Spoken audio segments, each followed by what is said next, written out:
ఆంధ్రప్రదేశ్ రాష్ట్ర deputy CM Pawan Kalyan గారు ఈరోజు యంగ్ పొలిటీషియన్స్కి ఆయన ఒక రోల్ మోడల్గా మారుతున్న విషయం విదితమే. ఆంధ్రప్రదేశ్ రాష్ట్ర రాజకీయాల్లో ఇటీవల జరిగిన అసెంబ్లీ ఎన్నికల్లో ఘన విజయం సాధించారు పవన్ కళ్యాణ్ గారు. మొట్టమొదటిసారిగా ఎమ్మెల్యేగా గెలిచి అసెంబ్లీలోకి అడుగుపెట్టారు.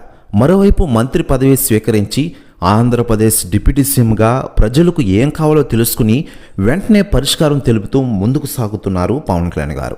దీంతో దేశవ్యాప్తంగా ఉన్న పొలిటీషియన్స్ అందరూ పవన్ కళ్యాణ్ గారు చూసి ప్రశంసిస్తున్న విషయం మనకందరికీ తెలిసిందే.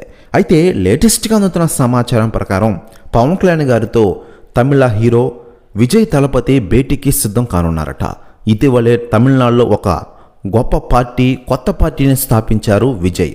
దీంతో పవన్ కళ్యాణ్ గారు కూడా విజయ్కి శుభాకాంక్షలు తెలుపుతూ ట్విట్టర్ వేదికగా ఆయన ప్రకటించిన విషయం మనకందరికీ తెలిసిందే.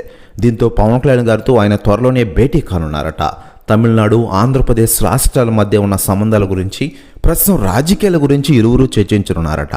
ప్రస్తుతం న్యూస్ కూడా తెగ వైరల్ అవుతుండగా దీనిపై అధికార ప్రకటన రావాల్సి ఉంది.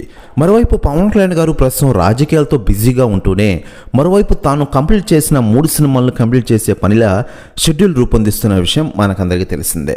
త్వరలోనే తాను నటిస్తున్న ఓజీ సినిమా షూటింగ్లో పాల్గొనున్నారు పవన్ కళ్యాణ్ గారు. ఈ సినిమా 80% షూటింగ్ కంప్లీట్ కాగా 20% బ్యాలెన్స్ ఉంది. ఆ 20%లో పవన్ కళ్యాణ్ గారు కంప్లీట్ చేసి త్వరలోనే ఈ సినిమా రిలీజ్ తేదీని ప్రకటించనున్నారట.